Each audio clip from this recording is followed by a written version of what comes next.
سلامونه دوستانو، جوړ په خیر. خدای دې وکړي چې جوړ او روغ یاست. د نن ورځې لپاره مو د انګلیسي ژبې متلونه راخیستي دي. متلونه هغه د پخوانیو خلکو یا د اولنو خبرې دي چې هغه ډېرې هوښیارانه او پر تجربو باندې ولاړ وي، چې موږ تاسې په پښتو ژبه کې هم ولرو یا وایو، لکه وایي خپل عمل د لارې مال څه چې کوي هغه به ریبې. همدغه متلونه دي. نو په انګلیسي ژبه کې هم همدغسې متلونه شته، یعنې په هره ژبه کې شته. د انګلیسي ژبې د نن ورځې لومړنی متل چې دی هغه وایي don't count your chickens before they hatch.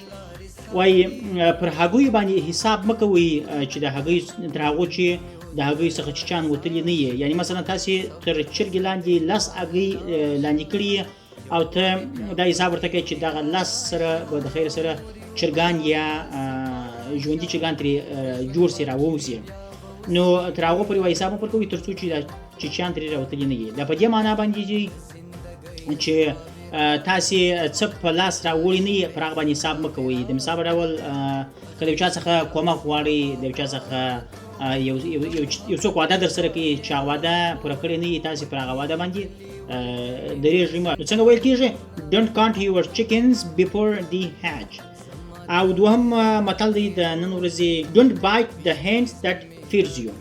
Don't bite the hands that feed you.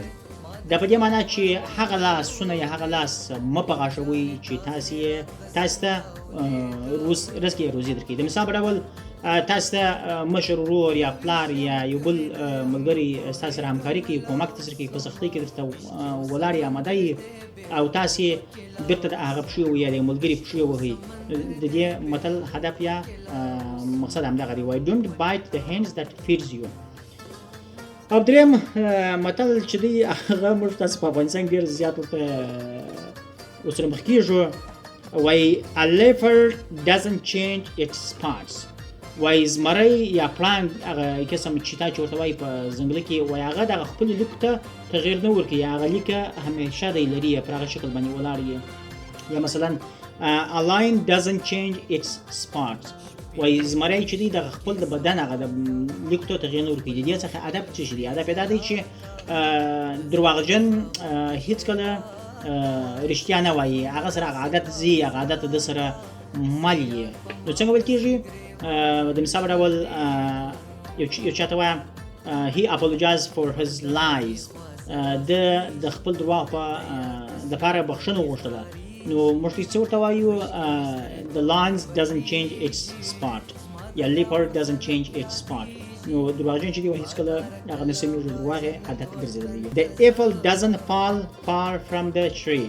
وایي سیب له درختې څخه لرې نه شوی کېږي. یعنې دا په دې معنا که یو څوک د یو چا پلار ښه سړی و، زوی هم حتما ښه سړی دی. که د یو چا پلار بد سړی و، زوی هم بد سړی دی. دا زه خپل تجربه لرم د دې متل څخه. پلار که بد و، په دې باندې پوه شو چې زوی هم حتما بد دی، او که ته بد وې، په دې باندې پوه شو چې ستا زوی به هم بد وي. یعنې بد په دې معنا چې چمبازه به یې، خلکو سره به منافقت مثلا لري، یا به چا سره کومک نه کوي د ضرورت په وخت کې. نو ادب یې څه دی؟ موږ تاسې په پښتو کې متل ورته لرو، وایي وری که بور وری د بور مږه وری که بور نه وي، خو بور خال یا ټکی به لري. نو د دې ادب همدغه دی. the apple doesn't fall far from the tree. ابل the early birds gets the worm. وایي هغه چوغکه چې وختي حرکت وکړي، هغه څه کوي؟ هغه چینجۍ اول په لاس راوړي. لکه د مثال په ډول د شپې چینجیان راوځي، خوراک یې ګرځي د شپې، نو چوغکه د شپې نه ګرځي. مثلا کله چې سهار وختي چوغکه یا هغه مرغه ورځي، دغه پیدا کوي، چینجۍ پیدا کوي، مخکې د دې چې دی بېرته خپل ځای پر ځان ورسوي. نو څه دی؟ وایي the early birds gets the worm. دا په دې معنا که موږ تاسې وایي په پښتو کې متل لرو د نن کار سبا ته مه پرېږدئ، یعنې د نن کار نن باید خلاص کړئ. action speaks louder than words. action speaks louder than words. دا په دې معنا چې یو څوک ډېرې خبرې کوي، مثلا هغه چا خبره هغه به وکړم، دغه به وکړم، هغه به وکړم، دغه مې پلان دی، او په واقعیت کې دی څه نه کوي، فقط خبرو باندې ولاړ یا موږ تاسې په افغانستان کې یو اصطلاح ورته وایو ګزماري کوي مشرکوال د متل استعمالوي. نو دی چې دی دا په دې معنا چې کار نه کوي، یعنی عملا یو څه په لاس نه راوړي، فقط تشې وعدې کوي لکه سیاسیون فقط خلکو ته دروغ وایي، اکثره سیاسیون ټول نه اکثره څه چې فقط خلکو ته وعده کوي او په عمل باندې کار نه کوي. نو څه چې دی دلته وایي action speaks louder than words.